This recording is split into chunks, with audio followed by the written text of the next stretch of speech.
All right, at this point, I want to take a little break from the brushes, and I want to demonstrate to you that despite the many wacky custom brushes we've assigned to this point text, we can still modify the text in a variety of different ways. So I'm going to change the typeface, I'm going to adjust a few formatting attributes to make the text fit, and then I'm going to show you how to fill this text with the tile pattern and then scale the tile pattern inside of the letters. I've saved my progress as scatteredflowerbrush.ai, and with my text still selected, let's make some typical formatting modifications. I'll go up to the control panel, and I'm going to select the font option, and I'm going to type in Minion, let's say, which is a font that I have loaded on the system. It ships along with most incarnations of the Creative Suite. If you've got it, great. If not, and you're working along with me, try out a different font. Now, it is going to take a moment in order for your changes to apply, the reason being that we've heaped on all these complicated dynamic effects. So Illustrator has to recalculate all those brushstrokes. If you want to eliminate some of those delays, you can press Control-Y or Command-Y on the Mac in order to switch to the outline mode. And then you can make some obvious modifications. For example, I'm going to hide the brushes panel. It's pretty clear that my text is too big to fit inside of its space now. So I'm just going to format away here by selecting a different type style. And I'm going to go with the bold style where this text is concerned. That's going to make things even worse, as you can see. So I'll bring up my character panel, which I can get to, of course, by pressing Control-T or Command-T on the Mac.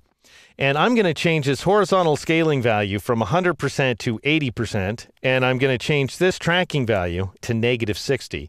And I end up with this effect here, which I think looks pretty good. Now, the text definitely fits inside of the window.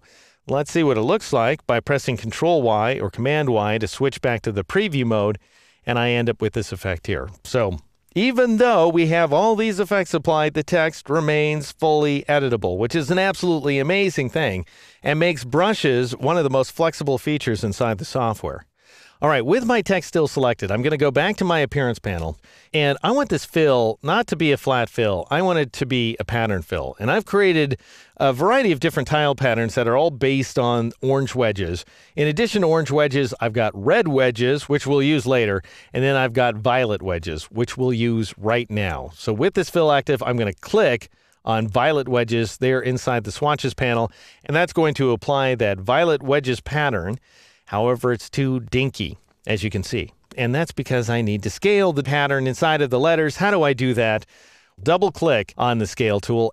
Notice the location of the origin point. It's right there at the bottom of the letters, so in the center of the baseline. And that's not where it would have been for the rectangles. It was right there in the center of the rectangles, which is a little higher, by the way. So as soon as I say, okay, I want to scale just my pattern, so all these settings should be left over from the last time you did it, if you worked along with me. So just patterns is selected, the other two checkboxes are turned off, the uniform scale value is set to 200%, and notice we do scale the tile pattern appropriately.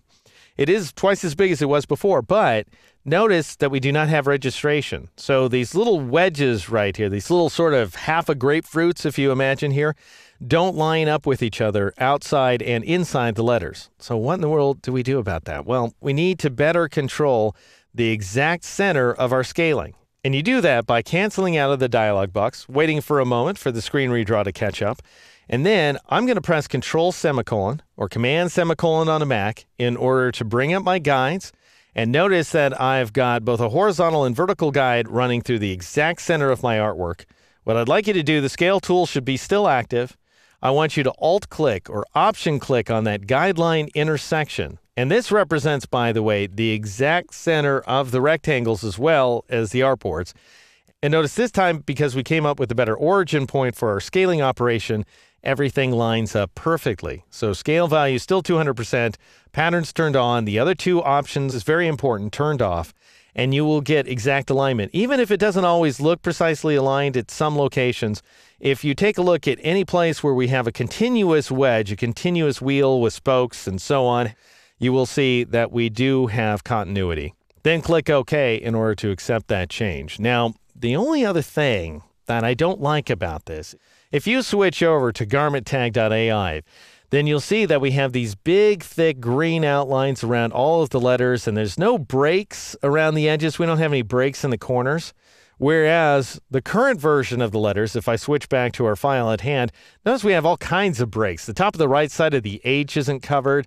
The top of the right serif of the U isn't covered. We've got a break down here at the bottom of the R, all kinds of weird edges. And that's because if you take a look at that chalk brush, here inside the brushes panel, for example, you'll see that it's thick at the beginning and then it gets thinner and thinner toward the end. Can't really control where letter forms begin or end. That's part of the font definition, and there's nothing you can do about it. Even if you converted these letters to outlines and tore them apart, it'd still be a big pain in the neck. Better to modify that brush definition. And I don't mean modify it from a dialog box. I mean actually modify the brush. Drag it out of the brushes panel and modify it as a path outline inside of Illustrator. And I'm going to show you how that works in the next exercise.